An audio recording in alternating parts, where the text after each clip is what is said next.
श्रोतेहो नमस्कार. इंद्रधनुष्यच्या आजच्या कार्यक्रमात मी रेडिओ सखी पल्लवी गोडसे तुमचं मनापासून स्वागत करते. श्रोतेहो, नुकतंच रत्नागिरीमध्ये पहिलं पक्षी संमेलन उत्साहात पार पडलं आणि विशेष म्हणजे या संमेलनात रत्नागिरी जिल्ह्यासाठी प्रमुख पक्षाची घोषणा झाली. आज याच विषयी आपण अधिक जाणून घेणार आहोत आणि त्यासाठी आम्ही आमच्या स्टुडिओमध्ये आमंत्रित केलंय पक्षीमित्र प्रतीक मोरे यांना. सर नमस्कार. नमस्कार. आकाशवाणीच्या स्टुडिओमध्ये तुमचं मनापासून स्वागत आहे. खूप खूप धन्यवाद मॅडम. आत्ताच मी असं म्हटलं की रत्नागिरीमध्ये पहिलं पक्षी संमेलन साजरं झालं आणि त्यामध्ये सगळ्यात महत्त्वाचं म्हणजे की रत्नागिरी जिल्ह्यासाठी प्रमुख पक्षाची घोषणा झाली. तर आधी तो पक्षी कोणता आहे तो आम्हाला सांगा. रत्नागिरी जिल्ह्याच्या वनपर्यटनासाठी महाधनेश म्हणजेच ग्रेट हॉर्नबिल या पक्षाची आता एक प्रमुख प्रजाती किंवा ज्याला इंग्लिशमध्ये फ्लॅगशिप स्पेसीज असं म्हटलं जातं, तर या पक्षाची निवड करण्यात आली आहे. आणि ह्या सगळ्या प्रक्रियेमध्ये रत्नागिरीमधील वन विभाग, त्यानंतर इथलं जिल्हाधिकारी ऑफिस, जिल्हा नियोजन समिती यांच्या माध्यमातून नुकतीच 22 आणि 23 फेब्रुवारी रोजी बर्ड कॉन्फरन्स आयोजित करण्यात आली होती. आणि ह्याचं आयोजन होत असतानाच या माध्यमातून ह्या पक्षाची घोषणा करण्यात आली आहे. अच्छा, मला आता असं सांगा की हाच पक्षी का निवडला, म्हणजे त्याचंही काहीतरी कारण असेल ना. खरं तर महाधनेश हा पक्षी सह्याद्रीची जी आपल्या परिसरातली जंगलं आहेत, ज्यांना आपण मुख्यतः इव्हरग्रीन म्हणजे सदाहरित जंगलं म्हणतो, अशा अधिवासामध्ये आढळून येतो. आणि भारतभरामध्ये जवळजवळ आपला वेस्टर्न घाट म्हणजे ज्याला आपण सह्याद्री म्हणतो, तिथे केरळ, तमिळनाडू, कर्नाटक अशी राज्य, महाराष्ट्रातला नॉर्दर्न वेस्टर्न घाट आणि हिमालयातला किंवा ज्याला आपण नॉर्थ ईस्ट म्हणतो, तर या भागामध्ये ह्या पक्षाचा आढळून येतो. संपूर्ण भारतामध्ये हॉर्नबिल्स किंवा ज्यांना धनेश पक्षी म्हटलं जातं त्यांच्या 9 प्रजाती आढळून येतात आणि त्यापैकी 4 प्रजाती ह्या महाराष्ट्रात आढळून येतात. महाराष्ट्रात आढळणाऱ्या ज्या मुख्य 4 प्रजाती आहेत त्यामध्ये महाधनेश म्हणजेच ग्रेट हॉर्नबिल, त्यानंतर मलाबार पाईड हॉर्नबिल म्हणजे ज्याला मलबारी धनेश असं सुद्धा म्हटलं जातं, मलाबार ग्रे हॉर्नबिल आणि इंडियन ग्रे हॉर्नबिल अशा 4 प्रजाती आपल्या महाराष्ट्रात आढळून येतात. आणि आपल्यासाठी एक सगळ्यात चांगली किंवा महत्त्वाची गोष्ट अशी आहे की ह्या 4ही प्रजाती रत्नागिरी जिल्ह्यात आढळून येतात. धनेश पक्ष्यांचं पर्यावरण दृष्ट्या सुद्धा एक महत्त्वाचं कार्य आहे, त्यामुळेच त्यांना जंगलाचं शेतकरी असं म्हटलं जातं. म्हणजे एका अर्थी आपण जर बघायला गेलो तर सह्याद्रीमध्ये जी आता जंगलं आहेत तर त्यांचे एका अर्थी निर्मातेच हे धनेश पक्षी आहेत. त्यामुळे वन पर्यटन इथे विकसित करत असताना वन विभागाने महाधनेश या पक्षाची फ्लॅगशिप स्पेसीज म्हणून निवड केली आहे. अच्छा सर, आता तुम्ही सांगितलं की 4 प्रकारचे धनेश आपल्याला आपल्या महाराष्ट्रामध्ये बघायला मिळतात, तर एकंदर या पक्षाचं पर्यावरणीय महत्त्व काय आहे? महाधनेश पक्षी किंवा ज्या 4ही आपल्याकडे आढळणाऱ्या ज्या प्रजाती आहेत ह्या सगळ्यांना एकत्रितरित्या जंगलाचे शेतकरी असं म्हटलं जातं.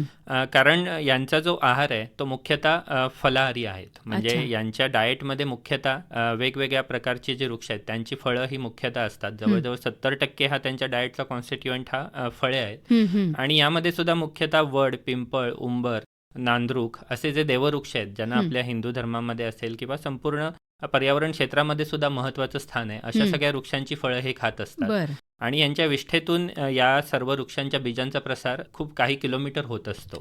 सो एका अर्थाने संपूर्ण जंगलामध्ये आढळणाऱ्या विविध प्रजाती लांबवरती पोचवणं आणि या ज्यावेळी सगळी जी बीजं आहेत ती कठीण कवचाची बीजं नॉर्मली खूप रुजत नाहीत आणि ज्यावेळी धनेश पक्ष्यांच्या विष्ठेमधून त्यांचा प्रसार होत असतो किंवा त्यांच्या पचन संस्थेमध्ये या सगळ्या बियांवरती प्रक्रिया होत असते त्यावेळेला त्यांची उगवणशक्ती वाढत असते. म्हणजे बऱ्याच वेळेला आपण असं बघतो की बिल्डिंग्ज असतील किंवा काही जे मानवनिर्मित स्ट्रक्चर्स आहेत तिथे सुद्धा आपल्याला वडपिंपळाची झाडं उगवलेली दिसतात. त्यावेळी आपल्याला हा नेहमी प्रश्न पडत असतो की हे कुठून उगवलं. तर हे सगळे ह्या जे सगळे फलाहार करणारे पक्षी आहेत आणि मुख्यतः त्याच्यात हॉर्नबिल्स आहेत तर यांच्या माध्यमातून यांचा प्रसार होत असतो. आणि हे जे हॉर्नबिल्स पक्षी आहेत हे बघण्यासाठी सुद्धा संपूर्ण जगातून वेगवेगळ्या ठिकाणून पर्यटक येत असतात. त्याचं एक महत्त्वाचं दुसरं कारण असं आहे की यांची जी ब्रीडिंग बायोलॉजी आहे म्हणजे ज्याला आपण प्रजनन चक्र म्हणू तर ते अतिशय एक सुंदर उदाहरण आहे. म्हणजे त्यात अनेक प्रकारची मानवी मूल्य सुद्धा बघायला मिळतात. म्हणजे अगदी मानवामध्ये जशा गोष्टी होतात तशा ह्या धनेश पक्ष्यांमध्ये होताना बघायला मिळतात.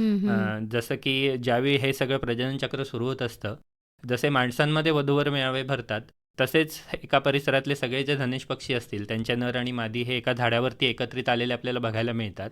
आणि तिथे त्यांच्यामध्ये मग पेअर्सचं सिलेक्शन होतं आणि त्यानंतर एकदा एका नर आणि मादीची जोडी जमली की ती एकमेकाला आयुष्यभर साथ देत असते. अरे वा. म्हणजे आपण जसं एकपत्नी व्रत म्हणतो तशा पद्धतीचं एकपत्नी व्रत हे हॉर्नबिल्समध्ये पाळलं जातं. एकनिष्ठ राहतात. एकनिष्ठ ते राहतात. आणि असं बऱ्याच वेळेला सुद्धा पाहायला मिळतं की ह्या जोडीमधला एखादा नर किंवा एखादी मादी जर मृत पावली तर त्याचा जो जोडीदार असेल तो सुद्धा शक्यतो दुसरी मादी निवडत नाही. म्हणजे बरं. अशा पद्धतीने एक मानवी भावनांच्या जवळ जाणारं एक वैशिष्ट्यपूर्ण असं जीवनचक्र आपल्याला बघायला मिळेल. अच्छा. आणि त्याचबरोबर एकदा हे नर आणि मादी एकदा यांची जोडी जमली की साधारणतः धनेश पक्ष्यांचं आयुर्मान हे 50 वर्षाच्या आसपास मानलं जातं. बापरे, भरपूर त्यामुळे आहे. इतका काळ ही जोडी एकनिष्ठ राहत असते. हम्म. आणि जसा मानवी स्वभावाप्रमाणे जसं एकदा आपला सगळा रोमांसचा कालखंड गेला की संसार चालू होतो, तशा पद्धतीचे हार्डशिप सुद्धा याच्यात बघायला मिळतात. अच्छा. म्हणजे ज्यावेळी नर आणि मादीची जोडी जुळते त्यावेळेला ते एका जी त्यांची ढोली वर्षानुवर्ष ठरलेली असते त्यासाठी त्यांना खूप मोठ्या झाडांची आवश्यकता असते. आणि या बरोबर. झाडांवर असणाऱ्या ढोल्यांच्या आसपास ते जातात. तिथे पुन्हा तो मादीला रिझवण्यासाठी त्याच्या गळ्यामध्ये एक विशिष्ट प्रकारचा पिशवी असते ज्याला गुलार पाऊच असं म्हणतात.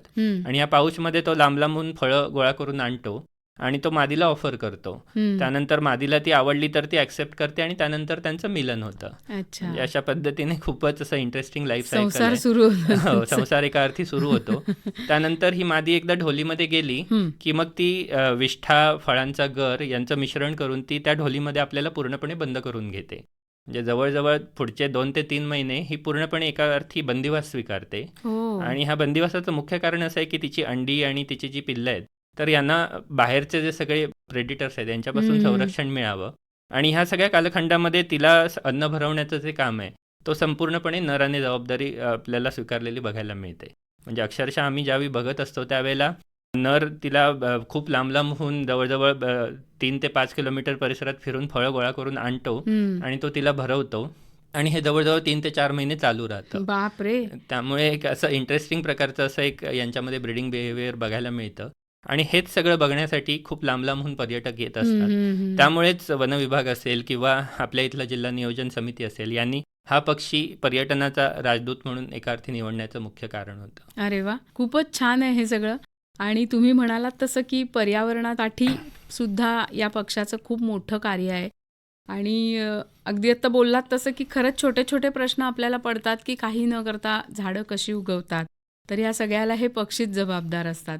आणि या पक्षाचं तर वेगळंच तुम्ही एक बाजू आम्हाला सांगितलीत, नाही का सर? तुम्ही सुरुवातीलाच असं म्हणालात की धनेश पक्षी हे व्हेजिटेरियन आहेत, म्हणजे शाकाहारी आहेत, ते फळं खाऊनच राहतात.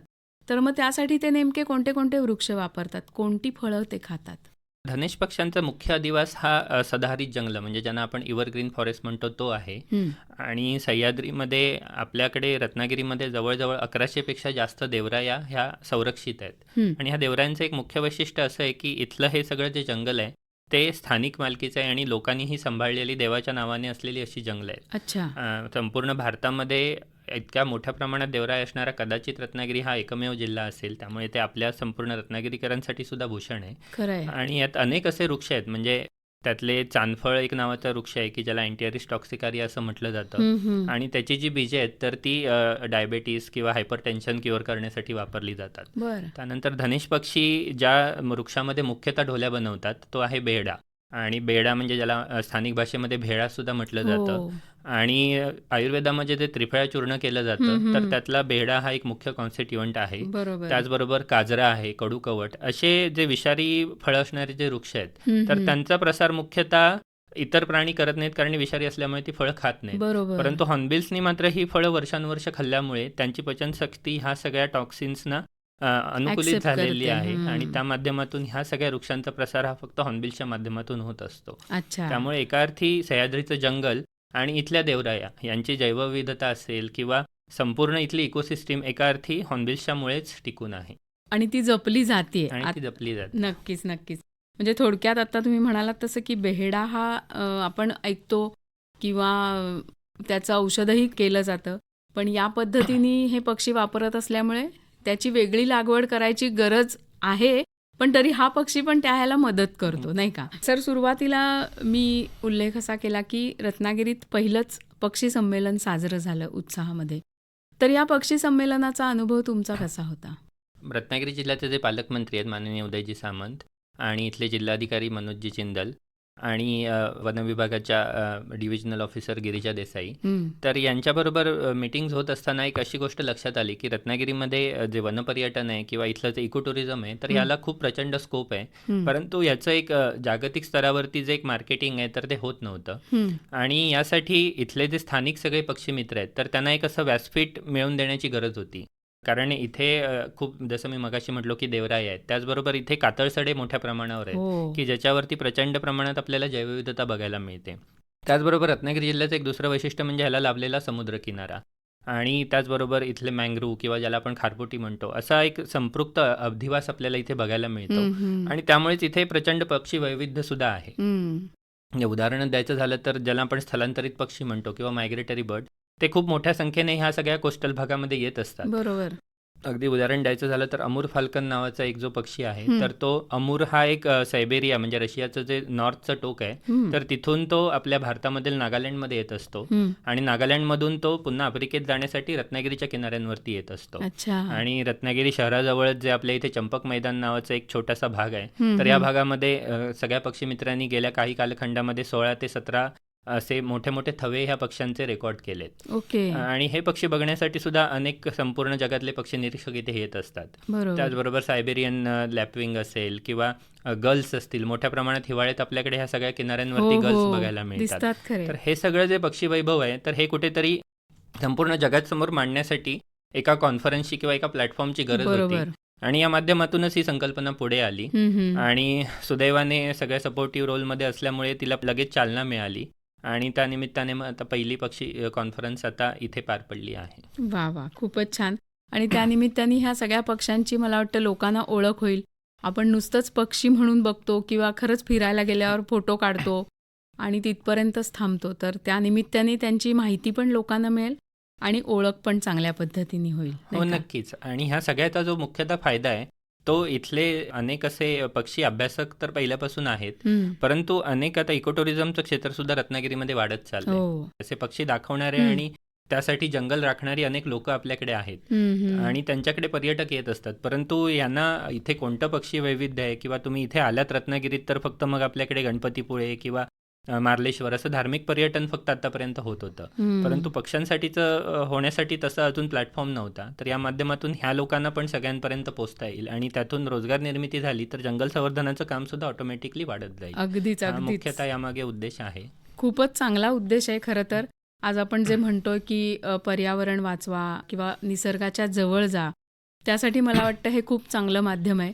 आणि पर्यटन तर तुम्ही म्हणालात तसं आपण करतच असतो. बाकी सगळ्या गोष्टींसाठी मजा मस्ती होतेच. पण त्यातून जर अशा पद्धतीने आपण स्वतःलाही याच्यामध्ये डेव्हलप करत असतो की नवीन माहिती घेऊन किंवा आपला काही खारीचा वाटा याच्यामध्ये उचलता येतोय का हेही बघत असतो, नाही का? आणि मला वाटतं त्यालाही आपल्याला एक उत्तर मिळेल की प्रत्येक वेळेला आपण मी आता काय करू, मला करायचं आहे पण मला काही करता येत नाही, तर हे आपण करू शकतो, नाही का? हो, नक्कीच. आणि याची आता जी रत्नागिरीतली मॉडेल्स आहेत, ती सुद्धा जागतिक स्तरावर खूप नावाजलेली आहेत. म्हणजे हं. वनविभागाच्या सहाय्याने आता जे कासवांचं संवर्धन गेल्या अनेक वर्षात चालू आहे. हो. तर त्या माध्यमातून सुद्धा कासव महोत्सव असेल, अंजर्ले, वेळास किंवा हो. रत्नागिरीजवळच्या गावखडी या भागामध्ये मोठ्या प्रमाणात चालू झालेत. हं. आणि त्यानिमित्ताने मग होमस्टेज असतील किंवा तिथल्या बेसिक फॅसिलिटीज असतील यांची सुद्धा डेव्हलपमेंट व्हायला सुरुवात झाली आहे. नक्कीच. म्हणजे जो पर्यटक फक्त समुद्रकिनारे बघण्यासाठी येतो, तो आता जैवविविधता सुद्धा बघायला लागलाय. खरं आहे. आणि लोकांच्या आता टूर ऑपरेटर्सच्या सुद्धा लक्षात आलंय की बायोडायव्हर्सिटी जर आपण राखून ठेवली हं. तरच आपल्याला यातून उत्पन्न सुद्धा मिळणार आहे. आणि त्यासाठी मग स्थानिक जी लोक आहेत तर ती सुद्धा मग कचरा कलेक्शन असेल किंवा प्लास्टिक वेस्ट रिमूव्हल असेल, ह्या सगळ्या गोष्टी ऑटोमॅटिकली करतायत. बरोबर आहे, आणि बरोबर. इकोटुरिझम डेव्हलप होण्यासाठी हीच एक महत्त्वाची स्टेप जी आत्ता या माध्यमातून सुरू झाली. खरंय, खरंय. आणि मला असं वाटतं की आज आपण बघतो शहरं खूप भरलेली आहेत, पाय ठेवायलाही जागा नाहीये. गावातलीच लोकं तिकडे जाऊन काहीतरी पोटापाण्यासाठीचे उद्योग शोधतायत. तर त्यापेक्षा जर आपल्या इथे जे आहे ते आपण सांभाळून ठेवलं तर आपल्याला रोजगारही मिळेल आणि मला वाटतं की आपलं जर घर आहे, आपलं गाव आहे, तर आपण तिथे सुखाने राहू पण शकतो, नाही का? हो, नक्कीच. म्हणजे रत्नागिरी आणि सिंधुदुर्ग जिल्ह्यातला एक दुसरा महत्त्वाचा प्रॉब्लेम ज्याच्यावरती बऱ्याच ठिकाणी चर्चा होत असते, हं, तो हं. म्हणजे इथून शहरांमध्ये होणारं मायग्रेशन. हं. म्हणजे इथला तरुण मुलगा तो रोजगाराच्या संधींसाठी शहरांमध्ये जात असतो तर त्याला परत थांबवायचं असेल तर इथे त्यासाठी पर्यटनासारखा शाश्वत ज्याला आपण रोजगार म्हणतो तो उपलब्ध होणं गरजेचं आहे. एक्झॅक्टली. आणि आत्ताचे पालकमंत्री असतील किंवा गिरिजा मॅडम असतील तर यांचं मुख्य मोटिवेशन हेच आहे की हम्म. ह्या लोकांना आपण प्लॅटफॉर्म अवेलेबल करून देऊया आणि त्या माध्यमातून इथे रोजगार निर्मिती होईल आणि बाहेर शहराकडे जाणारा जो तरुण आहे तो इथेच स्थानिक होईल. खरंय खरंय, अगदी खरंय ना. तर आता आपण मगाशीच मी म्हटलं असं की शहरांमध्ये जागा नाहीये आणि गावं ओस पडत चाललेत, तर ते पुन्हा वैभव उभं राहणं पण तितकंच महत्वाचं आहे, नाही का? आता तुम्ही म्हणालात हे सगळं बोलताना की आपल्या कोकणामध्ये खूप वेगवेगळ्या प्रकारचे पक्षी आहेत, तर थोडंसं त्याविषयी सांगा. हो, नक्कीच. म्हणजे जवळ-जवळ कोकणामध्ये आता गेल्या काही वर्षात ज्या पक्षी निरीक्षकांकडून नोंदी होत आहेत, तर त्यानुसार 300 पेक्षा जास्त प्रजाती इथे आढळून येतात. हम्म, आणि त्यातल्या अनेक प्रजाती ह्या काही स्थानिक आहेत, काही स्थलांतरित आहेत. हम्म, हम्म. आता त्यातल्या पर्यटनाच्या दृष्टीने महत्त्वाच्या प्रजातींचा जर आपण विचार केला, तर आपल्याकडे येणारा तिबोटी खंड्या. हो. तिबोटी खंड्या हा आता त्याला ज्वेल्स ऑफ दी रत्नागिरी किंवा ज्वेल्स ऑफ दी कोकण असं म्हटलं जातं. हम्म, हम्म, आणि हम्म. सप्तरंगांची उधळण करत येणारा हा खंड्या पावसाच्या सुरुवातीला आपल्याकडे येतो. इथे तो विणीचे हंगाम पार पडतो आणि त्याची पिल्लं मोठे झाल्यानंतर तो आतल्या जंगलात किंवा दुसऱ्या ठिकाणी पुन्हा मायग्रेट करतो. हम्म. तर हा एक सुद्धा महत्त्वाचा पक्षी इथे आपल्याला आढळून येतो. त्याचबरोबर ज्याला नवरंग म्हणजे इंडियन पिट्टा असं म्हटलं जातं, हम्म. तर त्याचे सुद्धा अगदी इंद्रधनुष्यापेक्षा जास्त म्हणता येतील असे 9 रंग त्याच्या शरीरावरती बघायला मिळतात. हम्म, हम्म. आणि आंबाच्या बागा इथे किंवा इथे असणारे सगळी जी जंगलं आहेत तर याच्यातून याचे पावसाच्या सुरुवातीला येणारे जे कॉल्स आहेत तर हम्म. ते खूपच अशी मनाला आल्हाददायकता देणारे असतात. अच्छा. आणि तो सुद्धा एक महत्त्वाचा पक्षी आहे. हम्म, हम्म, हम्म. त्याचबरोबर समुद्रकिनारा जवळ असल्यामुळे अनेक समुद्रांवरचे पक्षी येत असतात. म्हणजे अगदीच ज्यावेळी समुद्रामध्ये वादळ वगैरे होतात त्यावेळेला पिलॅजिक म्हणजे जे कायमस्वरूपी समुद्रात राहणारे पक्षी आहेत बर. ते सुद्धा आपल्या किनाऱ्यांवरती येत असतात. हम्म, हम्म, असे हम्म. अनेक रेकॉर्ड सुद्धा गेल्या काही वर्षात इथे नोंद करण्यात आले. म्हणजे काही पक्षी पाण्यातही राहतात. हा, पाण्यामध्ये जे समुद्राच्या मध्ये जी बेटं असतात या बेटांवरती ओ. कायमस्वरूपी राहणारे काही हम्म, प्राणी हम्म, पक्षी हम्म. आहेत की ज्या वेळेला अशी समुद्रामध्ये मोठी वादळं येतात त्यावेळेलाच ते फक्त किनाऱ्यांवरती येतात. धोका असेल तेव्हा ते त्याच वेळेला सेफ फक्त जागी येतात. येतात. त्यामध्ये हम्म. फ्रिगेट बर्ड आहेत किंवा स्टॉर्म पेट्रल आहेत, त्यानंतर बुबीज आहेत. तर हे सगळे पक्षी फक्त याच कालावधीत आपल्याला बघायला मिळतात. हम्म, हम्म, हम्म. आणि इथली जी जैवविविधता आहे किंवा इथे लोकांनी राखलेली कांदळवन आहेत तर हम्म. यामुळे इथे कायमस्वरूपी त्यांना खाण्यासाठीचे सोर्सेस आहेत. म्हणजे बरोबर. काही वर्षांपूर्वी ज्याला फ्लेमिंगोज म्हटलं जातं, जे रोहित पक्षी, तर तो मुंबई जवळच्या जी शेवरीची खाडी आहे तर तिथे सुद्धा मोठ्या प्रमाणात येत असतात. तर हम्म. ते सुद्धा पक्षी आपल्याकडे आलेले आपल्याला बघायला मिळालेत. बरोबर आहे. त्यामुळे इथलं जे जैवविविधता आहे ते गेल्या काही वर्षात वाढलेलंच आपल्याला बघायला मिळतं. बरोबर आहे. म्हणजे माणसं इथून शहराकडे चालली असली तरी पक्षी मात्र आपल्या कोकणाकडे येत आहेत, नाही प्रचंड का? संख्येने वाढत आहेत. वा वा, छान. सर, या पक्षी संमेलनाचा मुख्य उद्देश आपल्या इथले पक्षी लोकांना ओळख करून देणं किंवा त्याची माहिती देणं हा जरी असला तरी आत्ता तुम्ही म्हणालात तसं की आज आपल्या इथली कांदळवनं जपली गेलेत त्यामुळे वेगवेगळे पक्षी इथे येत आहेत. आणि हे एकंदरच जे तुम्ही मगाशी म्हणालात तसं देवराई असेल किंवा सगळ्या गोष्टी जर आपण जतन केल्या तर ही जी आपली संपदा आहे सगळी निसर्ग संपदा ती पण तशीच जपून राहील. तर त्यासाठी नेमकं काय करावं सर्वसामान्य माणूस म्हणून, याबद्दल सांगा. नक्कीच. म्हणजे रत्नागिरी जिल्ह्याचं जसं आपण जैवविविधता एक वैशिष्ट्य म्हणतोय तसं दुसरं एक वैशिष्ट्य आहे की इथली जी लँड ओनरशिप आहे म्हणजे ज्याला आपण जमिनीची मालकी म्हणतो ती जवळजवळ 98 ते 99% ही प्रायव्हेटली ओन आहे. म्हणजे आपण जी सगळी जंगलं आजूबाजूला बघतो म्हणजे रत्नागिरी जिल्ह्याच्या भौगोलिक क्षेत्रापैकी जवळजवळ 50 ते 60% ही जंगल आहे आणि त्या जंगलापैकी 98% ही खाजगी मालकीची आहेत. अच्छा. त्यामुळे एक मुख्य जो जैवविविधता जतन करण्याचा जो भाग आहे तो मुख्यतः आपल्या सर्व नागरिकांच्या हातात आहे. म्हणजे वन विभाग असेल किंवा प्रशासन असेल हे कायम आपल्याला सपोर्टिव्ह रोलमध्ये असलं तरी सुद्धा हे सगळं जतन करणं ही आपली प्राथमिक जबाबदारी आहे. म्हणजे बऱ्याच वेळेला आपण पक्ष्यांच्या बाबतीत असे फार मोठे प्रॉब्लेम्स येत नाहीत, परंतु ज्यावेळी बिबट्या असेल किंवा गवा असे वन्य प्राणी ज्या वेळेला शहरांच्या हद्दीत येतात त्यावेळेला बऱ्याच वेळेला असे आपल्याला कॉन्फ्लिक्ट बघायला मिळतात. परंतु ही सगळी जैवविविधता जतन करण्याची जशी जबाबदारी आहे त्याच्याचबरोबर आपले कर्तव्य पण आहे की इथे थोड्या प्रमाणात जी काही जंगलतोड होते म्हणजे असं म्हटलं जातं की कोल्हापूर जिल्हा किंवा पश्चिम महाराष्ट्र आपल्याला जवळ असल्यामुळे तिथे होणारी जी सगळी औद्योगिक क्रांती आहे तर यासाठी आपल्याकडून बऱ्याच प्रमाणात लाकूड पुरवठा तिकडे होत असतो. आणि हा सगळ्या खाजगी मालकीच्या जंगलांमधून होत असल्यामुळे या सगळ्या जंगलांवरती कायम प्रेशर येत असतं. किंवा दुसरा एक महत्त्वाचा मोठा प्रॉब्लेम जो गेल्या काही वर्षात रत्नागिरी जिल्ह्यातल्या जंगलांना झालाय तो म्हणजे वणवा. आता वणव्याची नैसर्गिक कारणं तर फार कमी आहेत आणि बऱ्याच वेळेला आपली बाग साफ करण्यासाठी असेल किंवा लाईटच्या पोल्स असतील याच्यामधून इलेक्ट्रिसिटी स्पार्क होऊन मोठ्या प्रमाणात लागतात आणि या वणव्यांमुळे संपूर्ण जंगलाचं आणि इथल्या जैवविविधतेचं नुकसान होत असतं. बरोबर. त्यामुळे सर्व लोकांनी एकत्रित येऊन आपल्या गावातलं वणवे लागू नयेत यासाठी सुद्धा काळजी घेणं महत्त्वाचं आहे. बरोबर आहे. आणि जसं मी मगाशी म्हटलं की 1100 पेक्षा जास्त देवरायांची आपल्याला वारसा आहे. म्हणजे आपल्या पूर्वजांना ही एक गोष्ट कळून चुकली होती की जरी शहरांचं असेल किंवा ज्याला आपण नागरीकरण म्हणतो ते जरी मोठ्या प्रमाणात झालं तरी आपापल्या गावातली जी स्थानिक जैवविविधता होती ती जपण्याचं काम ह्या सर्व पूर्वजांनी केलंय. म्हणजे आम्ही ज्यावेळी या देवऱ्यांमध्ये जातो त्यावेळेला तिथे 300-400 वर्ष जुने असणारे वृक्ष आम्हाला बघायला मिळतात की ज्यांचे घेरे अक्षरशः 14 ते 15 फूट आहेत. म्हणजे असंच आपण जर एक्सरसाइज केला तर 14 ते 15 माणसं हातात हात धरून उभी राहिली तरी त्याचा घेर आपल्याला कवेत घेता येणार नाही असे असणारे वृक्ष आपल्याकडे आहेत. तर हे सगळे प्रोटेक्शन करण्याची जबाबदारी ही आपल्या हातात आहे आणि ती आपण अशीच करत राहावी. अशीच या निमित्ताने आपल्याला सगळ्यांना आवाहन पण करता येईल. अगदी खरं आहे तुम्ही म्हणालात तसं की जसं मगाशी म्हणालात की वृक्ष तोड होते. वृक्ष तोडायला काही फार वेळ लागत नाही पण तो लावल्यानंतर तो वृक्ष होण्यासाठी खूप कालावधी जायला लागतो. त्यामुळे आपल्या पूर्वजांनी जे आपल्याला देऊन ठेवलंय निसर्ग संपत्ती आपल्याला दिलेली आहे ती सांभाळणं हे नक्कीच आपलं काम आहे. आणि मला वाटतं या सगळ्या निमित्ताने आज आपण जबाबदार नागरिक म्हणून करतोच आहोत आणि आपण केलं की मला वाटतं आपल्या पुढची जी पिढी आहे त्यांना वेगळं शिकवायला लागणार नाही. कारण नेहमी मुलं ही अनुकरणप्रिय असतात. तुम्ही केलं तर ती करणारच आहेत नाही का? हो नक्कीच. म्हणजे यासाठी आपण आता धनेश पक्षाची जी विष्ठा आहे तर याच्यामधून ज्या ते फळं खातात तर त्यांच्या बिया गोळा करून आपण त्याची वृक्षनिर्मिती करत असतो आणि ही आपण वेगवेगळ्या गावांमध्ये त्यांना लावण्यासाठी देत असतो. तर अशा माध्यमातून सुद्धा मोठं जंगल ज्याला आपण इकॉलॉजिकली फंक्शन जंगल म्हणतो असं सुद्धा उभं राहायला सुरुवात झाली आणि लोकसहभाग हा रत्नागिरीसाठी कायमच महत्त्वाचा आहे. आणि यातूनच पुन्हा जी आपली ग्लोरी होती किंवा आपली जी बायोडायव्हर्सिटी होती हे राखण्याचं काम रत्नागिरीकर नक्की करतील. नक्कीच नक्कीच. आणि तुम्ही म्हणालात तसं सर की पक्षी संवर्धन हे सुद्धा एक खूप महत्त्वाचं आहे. म्हणजे आजचा आपला विषय तोच आहे की रत्नागिरीसाठी प्रमुख पक्षाची घोषणा होणं ही सुद्धा एक अभिमानास्पद गोष्ट आहे आणि त्यासाठी पक्षी संवर्धन हे पण तितकंच महत्त्वाचं आहे.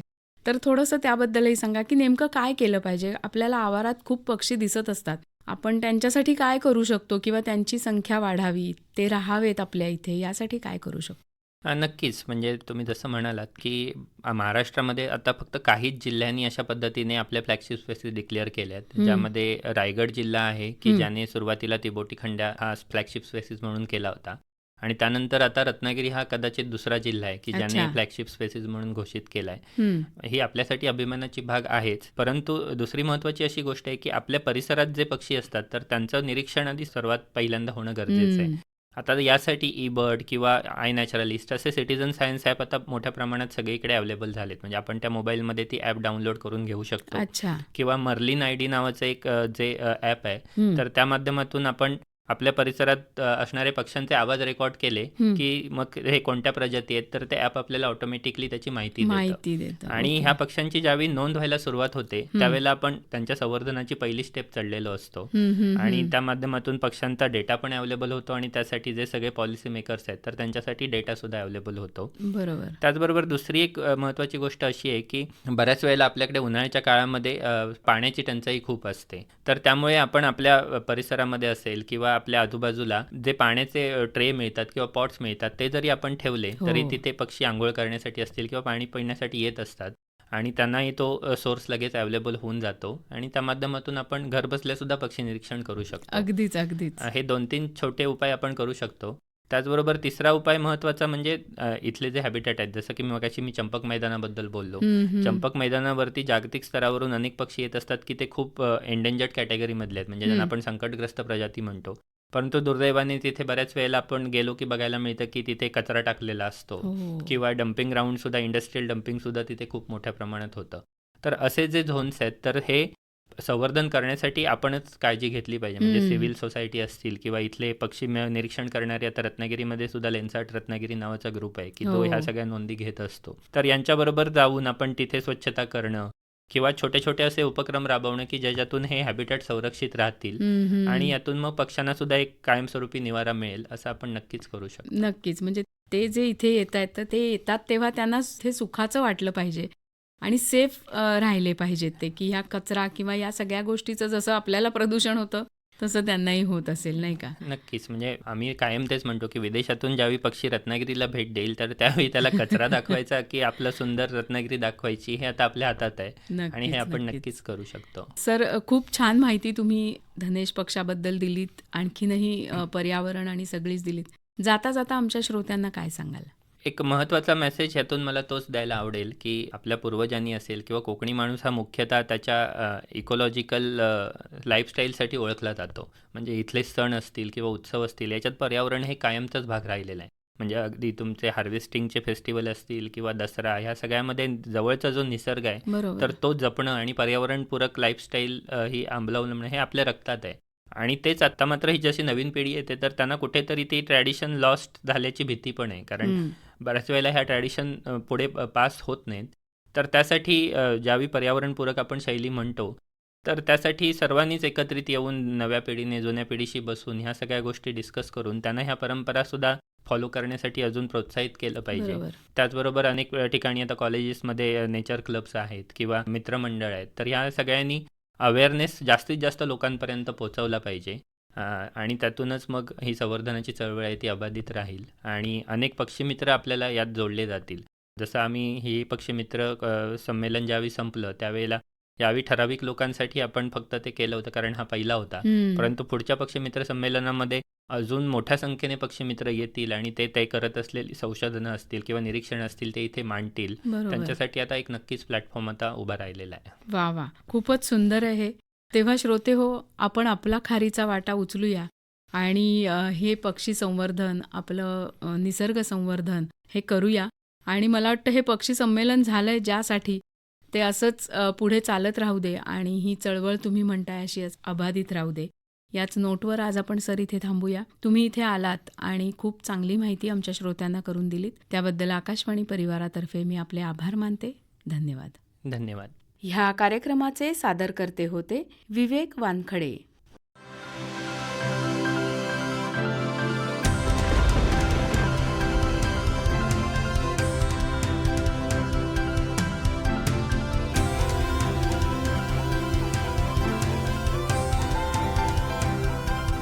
इंद्रधनुष्य इंद्रधनुष्य इंद्रधनुष्य